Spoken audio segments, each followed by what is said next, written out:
Hey guys, it's Elizabeth from Elizabeth Books, and I'm here today to talk about my favorite books of 2014. First favorite this year was Water for Elephants by Sarah Gruen.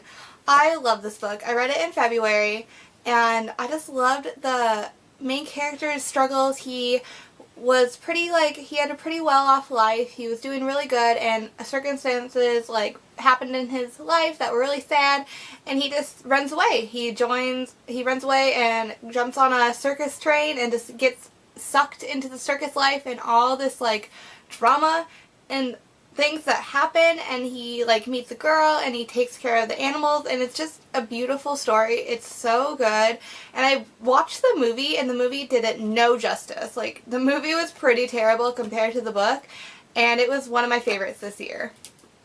Another book I loved was Ready Player One by Ernest Cline. This book was amazing. If you love video games, I'm pretty sure you would love this book. I grew up playing video games. I enjoy video games so much, and it was just an awesome video game filled adventure. It's about the main character. He's trying to find an Easter egg, which is a hidden parts in a game, and it's from this man who died, and it's the game everyone plays, and I can't remember what it's called, but it's what everybody plays, and you kind of live in it. It's a virtual reality game, and so everybody, since this man's died, has been trying to find his Easter egg, and he just the main character just goes on a quest to do it, and there's other people around him who are following him and figuring out where the things are too, so it's a really fast-paced, who's gonna find it first adventure, and they team together, and it's just really good. I really enjoyed it. Number 3 is Fangirl by Rainbow Rowell. I never read Rainbow Rowell until this year, and I've read all of her books so far, and Fangirl was by far my favorite one. I loved how it was basically a girl who wrote Harry Potter fan fiction. I know it wasn't Harry Potter, but that's how it seemed to me, and I'm so excited that Rainbow Rowell is going to write Carry On Simon Snow as its own book, the fan fiction version.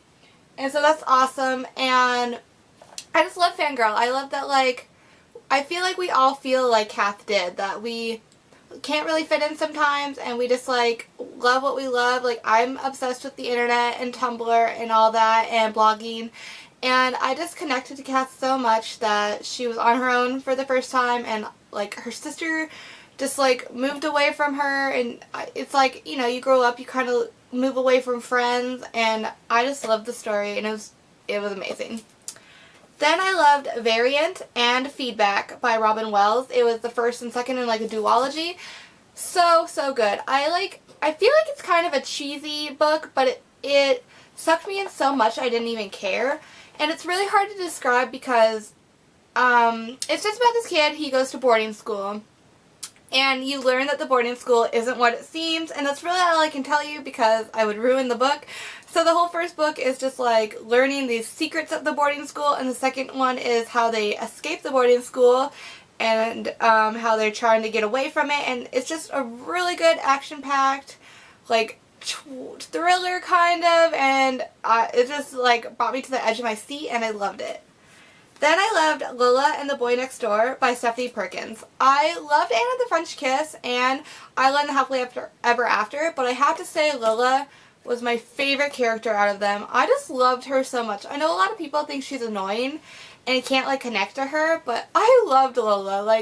I feel like we could have been best friends. She is just quirky and fun, and I just love her character, and I loved Cricket, and I don't know, and I hated Cricket's sister, and the story just sucked me in, and I just flew through it, and I really want to reread it, but I read it, this year, so I'll probably wait a few months, but yeah. Then I loved Me and Earl and the Dying Girl by Jessie Andrews. So good. I know a lot of people didn't really like that one either, because the main character Earl, all he really does is swear, but I loved it. I just thought he was the funniest character, and every time he had a scene and he would swear and all that, I was just so entertained, and I was I love you, Earl, so much. And the story is just sad, but so good. It sucked me in again. It's a really good contemporary. I just flew through it, and all the title names are really cute, and I don't know, I just loved it, and it's sad but happy, and it's good. Then I loved The Giver by Lois Lowry, and I'd never read The Giver before, which is surprising for me, I feel like, because it came out a while ago, and I feel like you were supposed to read it in school, but I never had to. But it was so good. I feel like it was one of the first dystopian books, you know, like, made. I'm not really sure, but that's how I feel. And I just want to keep reading the series. Like, it just ended, and I was so mad, and it was so good. Like, so good. Then I liked If I Stay and Where She Went by Gail Forman. It's a duology. And I liked the Where She Went way more than If I Stay, but it's like you have to like If I Stay to like, you know, to keep going. But I mean, I loved If I Stay too. But like, oh, it's about this girl. She gets in a car crash and she's like in a coma, but she's kind of having an outer body experience where she can see herself in a coma, but no one can like hear her, and she can't wake up. And it's just about her like choosing if she should stay, she should pass on and go to heaven. So then in Where She Went, it's just like more about her, it's told in her boyfriend's point of view, and it's just such a good story. I loved it so much. And I know, again, I know people couldn't really connect with her, but I don't think I could really connect with her, but I loved her boyfriend. That's why I liked the second one a lot more. But yeah, I would pick it up.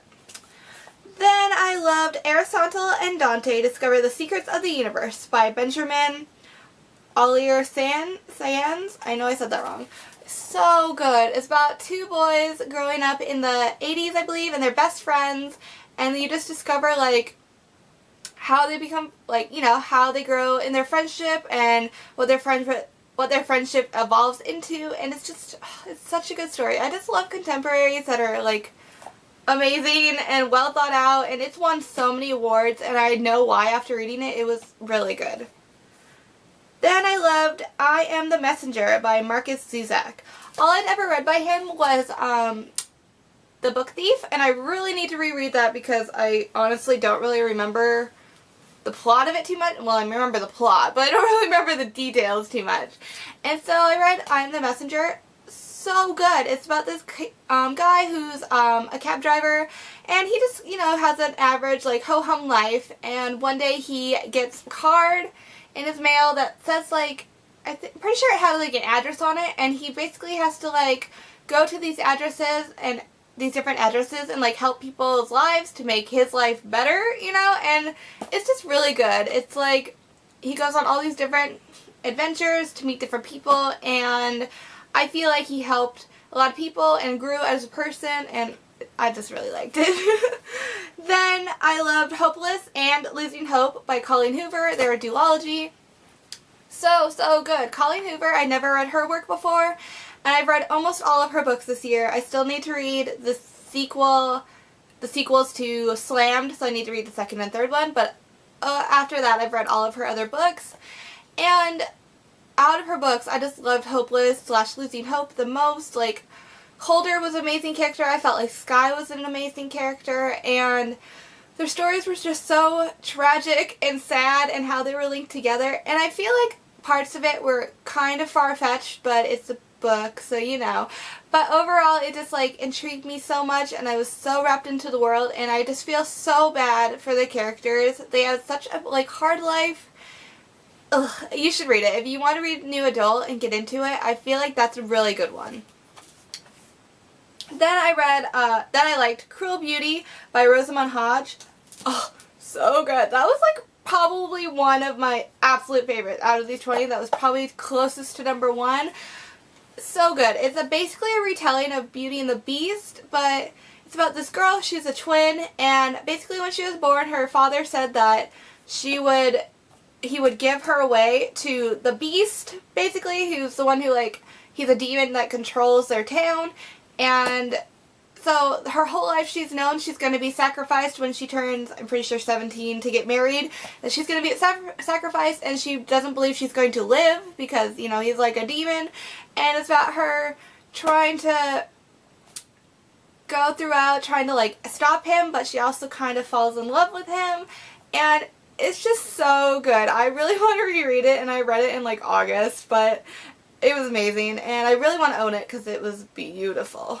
And I loved The Assassin's Blade by Sarah J. Maas. That's the prequel to the Throne of Glass series, and all I've read so far is Throne of Glass, but The Assassin's Blade was so good. It was 5 short stories, and I'm a person who, like, I feel like I don't like short stories because they don't give me enough of a story, but those short stories were so well written and so connected that I loved it so much. It was so good, and you'll fall in love with Sam and be so sad, and I just love the pirate one. Then I loved The Fifth Wave / The Infinite Sea by Rick Yancey. I'd never read a sci-fi book, like, ever, besides, like, The Host by Stephanie Meyers, but I don't feel like that really counts. But I guess so.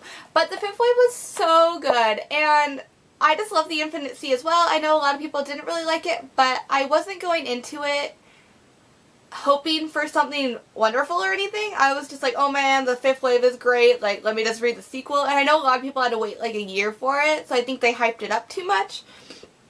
But I loved both of them. It just talked about different, like, every chapter was like different characters and their points of view of things, and the alien story was so good, and like the struggles they went through in their lives, and the second one is so good too. It's different characters' point of view, and you learn more about the characters in the first book and why they're called certain things or why they act certain ways, and I'm so excited for the third one, and I can't wait for it.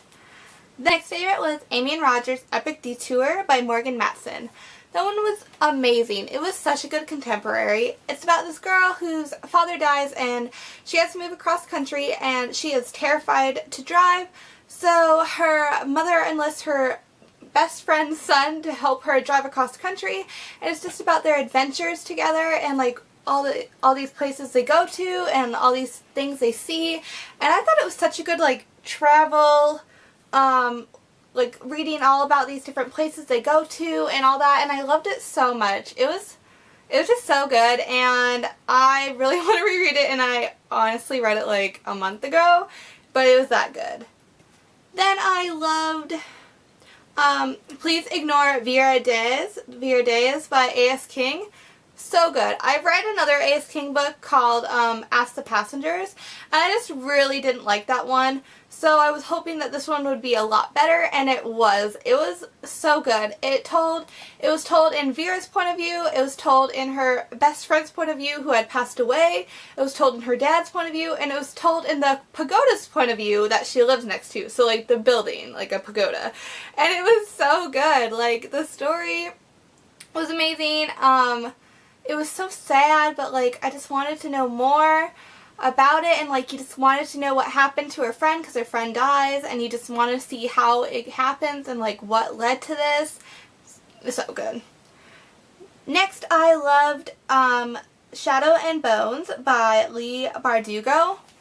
Amazing. Like I thought I would hate this book because I'm not much of a fantasy person, so I thought, but I'm pretty sure I love fantasy because I picked it up. I was so sucked into that book, and I need to read the second and third one because I just loved the main character, and I loved her journey to the... I loved Wonderlove by Kristen Huber. Oh, it was amazing. Like, I loved how it was another contemporary where she travels, and it was so cool to read about different places. Like she goes to, I'm pretty sure it was like Guatemala and places around it, and I just loved reading about that different place and like her traveling and meeting the boy she likes, and it was amazing. Like I just it makes me want to travel and all that and see more parts of the world. I loved Fracture by Megan Miranda. I just read this month in December, and it was amazing. I've been wanting to read it all year, and I didn't even know what it was about. The beginning of it is just like, in 11 minutes, people can do all these things, and she was like, I drowned, and I'm alive, and she was under the ice for 11 minutes, so I was just intrigued what this story could be about.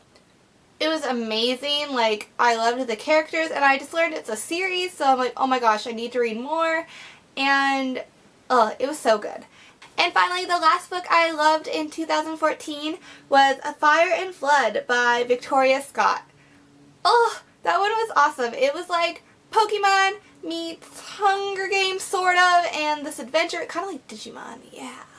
I don't know, but it's really good, and there's these twists in there that you'll just be like kind of creeped out and shocked, and it's a series, and I didn't know that going into it, so like it was going to end like 20 pages, and I was like, how are they going to wrap up this whole world and this whole story in 20 pages? And then I was like, oh, it's a series. And like the next book comes out, I'm pretty sure in March or something of 2015, and I'm really excited for it. And yeah, guys, that was my favorite books I read in 2014, and I'd love if you could tell me some of your favorite books you read and why, and then I'll add them to my reading list in 2015. Thank you guys so much for watching. Bye, guys.